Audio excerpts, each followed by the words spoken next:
শিক্ষকৰ কন্যা বেয়া নহয় বুলি ভাবি থকা এই ধাৰণাক যেন এতিয়া মিছা বুলি প্ৰমাণ কৰি থৈ গৈছে নম্ৰতাই। গোলাঘাটৰ জীয়ৰী নম্ৰতাৰ কাণ্ড ইতিমধ্যে জোকাৰি গৈছে সমগ্ৰ ৰাজ্য। শ্বিলঙলৈ বুলি যাত্ৰা কৰিছিল নম্ৰতাই 4 বন্ধুৰ সৈতে, তাৰ পাছতেই মৃত্যুক সাৱটি ল'ব লগা হৈছে নম্ৰতাই। পিছে এতিয়া আমি এই সন্দৰ্ভত এই বিশেষ বাৰ্তালাপ এইকাৰণে আগবঢ়াইছোঁ যে নম্ৰতা বৰুৱাটোৰ মৃত্যু হৈ গৈছে, কিন্তু আমি এইখিনিতে ক'ব লাগিব এতিয়া একাংশ পিতৃ মাতৃৰ চিন্তা হৈছে যিসকল অভিভাৱকৰ কন্যা বা পুত্ৰ সন্তান ঘৰৰ বাহিৰত আছে। বিশেষকৈ অসমৰ কথা যদি ক'বলৈ যাওঁ, বহুলোকে পঢ়িবৰ বাবে বা কৰ্মৰ বাবে গুৱাহাটী মহানগৰীলৈ অহা দেখা যায় আৰু পিতৃ মাতৃয়ে ভাবে যে মোৰ সন্তান গুৱাহাটীলৈ গৈছে ভালকৈ পঢ়া শুনা কৰিব বা সপোন পূৰণ কৰিব, এই ধৰণৰ বিভিন্ন কথা ভাবে, বিভিন্ন সপোন দেখে। ঠিক সেইদৰে কোনো ব্যতিক্ৰমো নহয় নম্ৰতাৰ পিতৃ মাতৃ। নম্ৰতাৰ পিতৃ আছিল এগৰাকী যিহেতু শিক্ষক, আৰু সেইগৰাকী শিক্ষকৰ কন্যাই কেতিয়াও বেয়া কাম নকৰে বুলি ধাৰণা লৈ থকা হৈছিলে। কিন্তু সেই ধাৰণা যেন মিছা বুলি প্ৰমাণ কৰিছে নম্ৰতাই, কিয়নো নিশাৰ ভাগত নম্ৰতাই বন্ধুৰ সৈতে সুৰাপান কৰি গাড়ীত হুলস্থুলীয়া পৰিৱেশত ওলাই যোৱা দেখা যায়। আমি সেই কথা আমি কোৱা কথা নহয়, কিছুমান ভিডিঅ' ভাইৰেল হৈছে যিবোৰ ভিডিঅ' ক্লিপত দেখা গৈছে নম্ৰতাক এনে কিছুমান পৰ্যায়ত বা এনে কিছুমান দৃশ্যত দেখা গৈছে য'ত সুৰাপান কৰি আছে নম্ৰতাই। ডাঙৰ ডাঙৰ ভলিউমৰ গান লগাই গৈছে গাড়ীত, তাৰপাছতে সেই গানৰ তালতে ডান্স কৰিছে। নিশাৰ ভাগলৈ মাজনিশা শ্বিলঙলৈ বুলি যাত্ৰা কৰিছে। শ্বিলং যোৱাটো কিন্তু ভুল নহয়, আমি এইখিনিতে ক'ব লাগিব, শ্বিলং যাত্ৰা কৰাটো কোনো ভুল নহয়, কিন্তু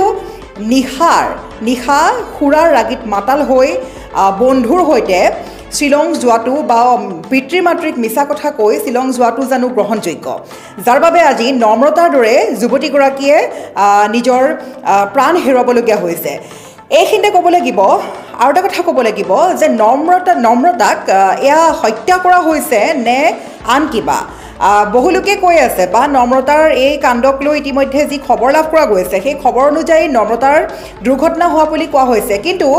সেয়া এতিয়া এক ৰহস্যৰ পদত সোমাই পৰিছে এইকাৰণে যে নম্ৰতাৰ প্ৰকৃততে দুৰ্ঘটনা হৈছেনে, যদি সেই দুৰ্ঘটনা সংঘটিত কৰিছে তেন্তে দুৰ্ঘটনা সংঘটিত কৰা সেই ট্ৰাকখন ক'ত গ'ল, এক ডাঙৰ প্ৰশ্ন উত্থাপিত হৈছে। আমি এই মুহূৰ্তত সেই ভিজুৱেলছৰ সৈতে ডাবল উইণ্ড'ৰ যদি সহায় দেখাব চেষ্টা কৰোঁ তেন্তে নিশ্চয়কৈ দৰ্শকসকলে বুজিব পাৰিব। আমি দেখাব চেষ্টা কৰিছোঁ স্ক্ৰীণত সেই বিশেষ ভিজুৱেলছ, যিটো ভিজুৱেলছত দেখা গৈছে নম্ৰতাক। ভালদৰে প্ৰত্যক্ষ কৰক যে 3জন যুৱকৰ লগত 2গৰাকী যুৱতী এইদৰে দেখা গৈছে গাড়ীৰ ভিতৰত সুৰাৰ ৰাগীত মাতাল হৈ আছে। জানিব পৰা মতে যিহেতু সকলোৱে গমেই পাইছে সেই তথ্য অনুসৰি যে তাৰে এগৰাকী বিধায়কৰ পুত্ৰ আছিলে। যিগৰাকীয়ে বাহনখন চলাই আছে চালকৰ ওপৰত থকাগৰাকী হৈছে বিধায়কৰ পুত্ৰ। কিন্তু প্ৰশ্ন হৈছে যে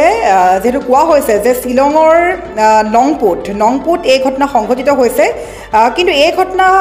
দুৰ্ঘটনা বুলি কোৱাৰ পিছতো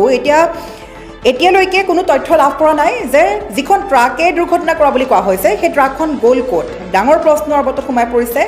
নম্ৰতাৰ মৃত্যু ঘটিছে, ইয়াৰ কাৰণ ৰহস্যজনকভাৱে মৃত্যু হৈছে, ইয়াৰ কাৰণ তেওঁ দুৰ্ঘটনা নে আন কিবা, নে তেওঁক পৰিকল্পিতভাৱে হত্যা কৰা হৈছে, এক ডাঙৰ প্ৰশ্নৰ অৱতত সোমাই পৰিছে। আৰু এইখিনিতে আমি বাৰে বাৰে কওঁ, আমি সমগ্ৰ দৃশ্য দেখাব চেষ্টা কৰিছোঁ। এইগৰাকী হৈছে নম্ৰতা, যিগৰাকী নম্ৰতাক দেখা গৈছে এখন বাহনৰ ভিতৰত নিশাৰ ভাগত। আৰু যদি সমগ্ৰ ঘটনালৈ যাওঁ তেন্তে ক'ব লাগিব এখন সংস্কাৰী প্ৰতিষ্ঠিত পৰিয়ালৰ কন্যা আছিল নম্ৰতা। আমি বাৰে বাৰে ক'ম নম্ৰতাৰ পিতৃ আছিল এগৰাকী শিক্ষক, আৰু লগতে অঞ্চলটোৰ এগৰাকী শ্ৰদ্ধেয় ব্যক্তি বুলি তেওঁক সকলোৱে সন্মান যাচে। আৰু গোলাঘাট জিলাৰ নুমলীগড়ৰ দুধাঙত ঘৰ আছিল নম্ৰতা গুৱাহাটীলৈ আহিছিলে। তেওঁ JB ল কলেজত তেওঁ পঢ়া শুনা কৰি আছিল, আৰু তেওঁ অধিবক্তাৰ যি কোৰ্চ বা তেওঁৰ যি পাঠ্যক্ৰম সেই পাঠ্যক্ৰম সমাপ্ত হোৱাৰ পিছতে তেওঁ এগৰাকী অধিবক্তা হিচাপে কেৰিয়াৰটো আৰম্ভ কৰিছিলহে মাত্ৰ। আৰু তেওঁৰ পিতৃয়ে বহু সপোন দেখিছিল যে মোৰ জীয়ৰী অধিবক্তা হ'ব, নাম কৰিব, নাম উজ্বলাব, মোৰ পৰিয়ালৰ বাবে, মোৰ সমাজৰ বাবে, মোৰ গাঁওখনৰ বাবে নাম উজ্বলাই নিব। কিন্তু কন্যাই কৰি আছে কি, আজি সেই প্ৰমাণ যেন লাভ কৰিলে পিতৃ মাতৃ সকলোৱে। আৰু এইখিনিতে ক'ব লাগিব যে সমাজত এষাৰ কথা আছে যে শিক্ষকৰ কন্যা বা পুত্ৰ কেতিয়াও বেয়া হ'ব নোৱাৰে, সকলোৱে এষাৰ কথা কয় বা বিশ্বাস কৰে, কিন্তু সেয়া কথা এতিয়া মিছা বুলি যেন প্ৰমাণ কৰিছে নম্ৰতাই। এইকাৰণে ক'ব লাগিব নম্ৰতাৰ পূৰ্বৰ কিছুমান ভিডিঅ' ভাইৰেল হৈছে, ৰিলছ ভাইৰেল হৈছে, যিবোৰ ভিডিঅ'ত দেখা গৈছে কিছুমান পোছাকত দেখা গৈছে, যিবোৰ পোছাক সাধাৰণতে বহু লোকে পৰিধান কৰা দেখা নাযায় সেইবোৰ পোছাক পৰিধান কৰিছে আগতেও নম্ৰতা থানাৰ পৰা তেওঁ ওলাই আহিছে তাৰোপৰি বন্ধুবৰ্গৰ লগত সুৰাপান কৰে হোমষ্টেত যায় পাৰ্টি কৰে ফ্লেট আছে তেওঁলোকৰ বন্ধু কিছুমানৰ ফ্লেট আছে নিজা তেওঁৰ হোমষ্টে ব্যৱসায় আছে সেই হোমষ্টেত বুক কৰি তেওঁলোকে পাৰ্টি কৰে সুৰা গ্ৰহণ কৰে তাৰ পাছতেই তাৰ যেন ফল পালে এয়া নম্ৰতা এতিয়া একাংশই সেইদৰে কৈছে ইয়াত নম্ৰতাৰ মৃত্যুৰ কাৰণ আমি দোষীক উচিত শাস্তি দিব লাগে বা কোনে হত্যা কৰিছে ৰহস্য যি সোমাই আছে সেই কথা উদ্ঘাটন কৰিব লাগে কিন্তু এই যোনে দুখ হিচাপে যোনে যি এই দুখ কৰি আছে সেই দোষীক শাস্তি দিয়াৰ লগতে এই কথাও ক'ব লাগিব সমাজৰ বাবে যদি আপোনাৰ কন্যা বা আপোনাৰ পুত্ৰ সন্তান যদি ঘৰৰ বাহিৰত আছে অসমৰ কথা যদি ক'ব যাওঁ দেখা যায় বিশেষকৈ গুৱাহাটী মহানগৰীলৈ সকলো ওলাই আহে কাম কৰিম বুলি যদি আপোনাৰ কন্যা সন্তান বা পুত্ৰ সন্তানে পঢ়িবলৈ গৈছে আপুনি সদায় এই কথা চকু দিব কিয়নো আপোনাৰ কন্যা সন্তান বা পুত্ৰ সন্তানে আপোনাক ক'ব পাৰে যে মই পঢ়া শুনা কৰি আছোঁ নিজৰ ৰুমত আছোঁ ভাড়াঘৰত আছোঁ কিন্তু আপুনি সেই কথা পটককৈ বিশ্বাস কৰাটো এটা আচলতে আজিকালি দিনত আচলতে ভয় লগা কাণ্ড হৈ পৰিছে কিয়নো হয়তো নম্ৰতায়ো পিতৃ মাতৃক তেনেকৈ কৈছিল কিন্তু পিতৃ মাতৃয়ে হয়তো জনা হ'লে নম্ৰতাক কেতিয়াও নিশাৰ ভাগত এইদৰে শ্বিলং যাবলৈ নিদিলেহেঁতেন বাধাৰোপ কৰিলেন কিন্তু নম্ৰতাই মিছা কথা কৈ নিশ্চয়কৈ গৈছে কাৰণ পূৰ্বৰ ভিডিঅ' দেখা গৈছে নম্ৰতাই কিদৰে সুৰা গ্ৰহণ কৰে বা কিদৰে কিছুমান ভিডিঅ' ভাইৰেল হৈছে তাৰ সেই ভিডিঅ' দেখিলে এতিয়া সকলোৰে প্ৰশ্ন হৈছে যে নম্ৰতাৰ গাত গুৱাহাটীৰ হাৱা লাগিছে নেকি সেই ধৰণৰ বিভিন্ন এতিয়া প্ৰশ্ন উত্থাপিত হৈছে আৰু সমগ্ৰ ঘটনা আমি যদিকৈ কোৱাৰ কোনো প্ৰয়োজন নাই ইতিমধ্যে সকলোৱে গম পাইছে এটা ভয়ংকৰ কাণ্ডই জোকাৰি গৈছে সমগ্ৰ ৰাজ্য গোলাঘাটৰ এগৰাকী জীয়ৰী কিদৰে মৃত্যুক আকোৱালি ল'ব লগা হৈছে সেয়া এক প্ৰকাৰ মৃত্যু নে পৰিকল্পিত হত্যাকাণ্ড সেয়া যে জানিব পৰা হোৱা নাই আৰু এইখিনি ক'ব লাগিব যে তেওঁৰ লগত যিকেইজন বন্ধু আছিল 4জন বন্ধু আছিল সেই বন্ধুকেইগৰাকী এতিয়া মুখ খুলিবনে তাক লৈ প্ৰশ্ন উত্থাপিত হৈছে আৰু লগতে এগৰাকী বিধায়কৰ পুত্ৰ আছিলে সেই বিধায়কৰ পুত্ৰগৰাকীৰ গাতো দুখ আছিল নেকি এই ধৰণৰ বিভিন্ন প্ৰশ্ন উত্থাপিত হৈছে লগতে ক'ব লাগিব আমাৰ এই মুহূৰ্তত যি শেহতীয়া আপডেট আহি পৰিছে এই আপডেট অনুযায়ী ক'ব লাগিব যে কিছুমান জীৱন উদযাপনৰ নামত আচলতে উপভোগ বা উপভোগ্য হৈ পৰা এই পৰম্পৰা এতিয়া বহু পৰিয়ালে অমানিশা কঢ়িয়াই অনা দেখা গৈছে এতিয়া মাথো এটাই কথা ক'ব লাগিব যিটো ঘটনা আমি ঘটনাটো প্ৰথমৰ পৰা কোৱাৰ কোনো প্ৰয়োজন নাই বাৰে বাৰে কৈছোঁ কিয়নো নম্ৰতাৰ এই কাণ্ডক লৈ ইতিমধ্যে সমগ্ৰ ৰাজ্যৰ প্ৰতিগৰাকী ব্যক্তিয়ে গম পাইছে আৰু সেই কাহিনীটো যদি আমি আধাৰত ক'বলৈ যাওঁ আমি বাৰে বাৰে ক'ব লাগিব যে ইতিমধ্যে আমি দেখাই আছোঁ আমাৰ স্ক্ৰীণত সেই বিশেষ ক্লিপটো যিটো ক্লিপত দেখা গৈছে নম্ৰতাক এই ধৰণে বন্ধুবৰ্গৰ সৈতে গতিকে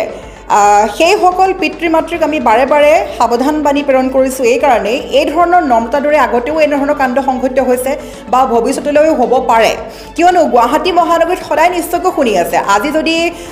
ফ্লেটত কোনোবা চিপ জৰি আছে কোনোবাই কাৰোবাক হত্যা কৰিছে কোনোবাই হত্যা কৰি ফ্ৰিজত ভৰাই থৈছে কোনোবাই টুকুৰা টুকুৰ কৰি মৃতদেহ নদীত দলিয়াই দিছে এই ধৰণৰ কথা এতিয়া যেন সৰু কথা যেন হৈ পৰিছে গুৱাহাটী মহানগৰীত গতিকে এই গুৱাহাটী মহানগৰীত যাক কোৱা হয় মায়া মহানগৰী এই মায়া মহানগৰীত ভৰি পেলোৱাৰ পূৰ্বে প্ৰত্যেকগৰাকী পিতৃ মাতৃতে সতৰ্ক হোৱাৰ সময় আহি পৰিছে আমিও নিবিচাৰোঁ যাতে নম্ৰতাৰ দৰে পুনৰ এনে কাণ্ড আমি শুনিবলৈ পাওঁ ইয়াত আচলতে ক'বলৈ গ'লে দোষীটো সম্পূৰ্ণভাৱে দোষীক আমি সকলোৱে বিচাৰিম তেওঁক বিচাৰ কৰিব লাগে পৰিয়ালটোৱে ন্যায় পাব লাগে কিন্তু দোষীক সেই বিচাৰ কৰিব প্ৰশাসনে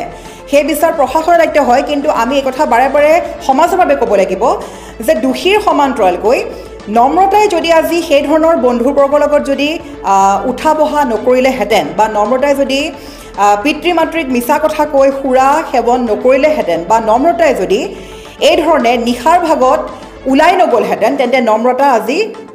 মৃত্যু নহ'লহেঁতেন আৰু এইখিনিতো ক'ব লাগিব যদি নম্ৰতাক কোনো লোকে বুদ্ধিৰে পৰিকল্পিত হত্যা কৰিম বুলি যদি কাৰোবাৰ প্লেনিং আছিলে যদি নম্ৰতাক মাতি নিয়া হৈছিল নম্ৰতাৰ এটা গাতে ভুল আছিলে নম্ৰতাই নিশাৰ ভাগত কিয় গৈছিল তেওঁলোকে IPL খেল উপভোগ কৰি মৃগাংকৰ ঘৰৰ পৰা কাহিলীপাৰাৰ পৰা ওলাই আহি নিশাৰ ভাগত শ্বিলং যোৱাৰ কি প্ৰশ্ন আহিছিল যাব পাৰে বহু লোকে বন্ধুবৰ্গৰ লগত ফূৰ্তি কৰে সকলোৰে নিজৰ নিজৰ ব্যক্তিগত কথা কিন্তু নিশাৰ ভাগত এইদৰে সুৰাৰ ৰাগীত মাতাল হৈ এইদৰে যোৱাটো জানো গ্ৰহণযোগ্য আৰু এইখিনি ক'ব লাগিব তেওঁলোকৰ কিছুমান ফটো ভাইৰেল হৈছে সেই ফটোকেইখন আমি দেখাব চেষ্টা কৰিম এই মুহূৰ্তত প্ৰত্যেকগৰাকী নিউজ এছামৰ দৰ্শকৰ বাবে যিকেইখন ফটো দেখা গৈছে সেই ল'ৰাকেইজনক যিকেইজন যুৱকে পানী নোহোৱাকৈ দেখা গৈছে সুৰাগিলা পানী মিক্স নকৰাকৈ ইতিমধ্যে সকলোৱে কয় যে সুৰাৰ লগত পানী মিহলোৱা হয় বা সকলোৱে জানে কিন্তু পানী মিহলি নকৰাকৈ তেওঁলোকে এদৰে বটলে বটলে সুৰা সেৱন কৰে গতিকে কি ধৰণৰ পৰিৱেশলৈ তেওঁলোক গমন কৰিছিল নিশ্চয়কৈ ভাবক আপোনালোকে গতিকে সেই ধৰণৰ বন্ধুবৰ্গৰ লগত উঠানমা কৰাটো নম্ৰতাৰ ভুল আছিল আমি বাৰে বাৰে কম নম্ৰতা কোনো সৰু ছোৱালী নহয় তেওঁ এগৰাকী জেবি ল কলেজৰ পৰা তেওঁ তেওঁ কমপ্লিট কৰি তেওঁ অধিবক্তাৰ যি পাঠ্যক্ৰম কমপ্লিট কৰা এগৰাকী বুজিব পৰা কিশোৰী বুজিব পৰা তেওঁ এগৰাকী যুৱতী কিশোৰী বুলি ক'লেও ভুল হ'ব তেওঁ যুৱতী গতিকে সেইগৰাকী যুৱতীৰ এতিয়া কোনো এনেকুৱা কথা নহয় যে তেওঁ ভুল কৰাৰ বয়স আছে গতিকে তেওঁ বাৰে বাৰে চিন্তা কৰিব লাগিছিল পিতৃ এগৰাকী সমাজৰ নাম থকা ব্যক্তি পিতৃ এগৰাকী শিক্ষক গতিকে সেইগৰাকী পিতৃক বদনাম কৰাৰ পূৰ্বে বা সেইগৰাকী পিতৃৰ কথা চিন্তা কৰি তেওঁ এই ধৰণৰ কাৰ্যকলাপত আগবাঢ়ি যোৱাৰ পূৰ্বে তেওঁ পিছ সৰকি অহাটো তেওঁৰ মূল কাম আছিলে কিয়নো গুৱাহাটী মহানগৰ আমি প্ৰত্যেক দিনা এনে বাতৰি প্ৰকাশ কৰি থাকোঁ আমি পুৱাৰ ভাগৰ পৰা যি বাতৰি প্ৰকাশ কৰোঁ আমাৰ হাতলৈ নিশ্চয়কৈ দিনটোত এনে এটা বাতৰি প্ৰায় থাকে যে আজি কাৰোবাৰ উজনিৰ পৰা অহা ছোৱালী বা নামনিৰ পৰা অহা ছোৱালী আজি হত্যা কৰা হ'ল আজি নিশাৰ সুৰাত মাতাল হৈ ৰাস্তাত উৎপাত কৰা দেখা যায় মাজতে কেইদিনমানৰ পূৰ্বে এটা ভিডিঅ' ভাইৰেল হৈছিলে বেলতলাত দেখা গৈছিলে এগৰাকী যুৱতীয়ে নিশা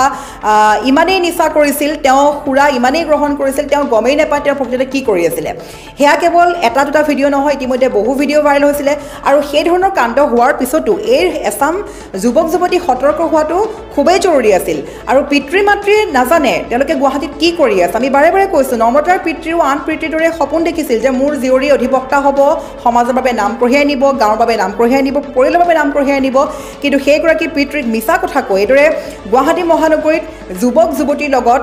যিসকল যুৱক যুৱতীৰ ইতিমধ্যে তেওঁলোকৰ পূৰ্বৰ ৰেকৰ্ডবোৰ যি পোৱা গৈছে ৰেকৰ্ড খুবেই বেয়া গতিকে সেইসকলৰ লগত উঠা নমা নকৰা হ'লে আজি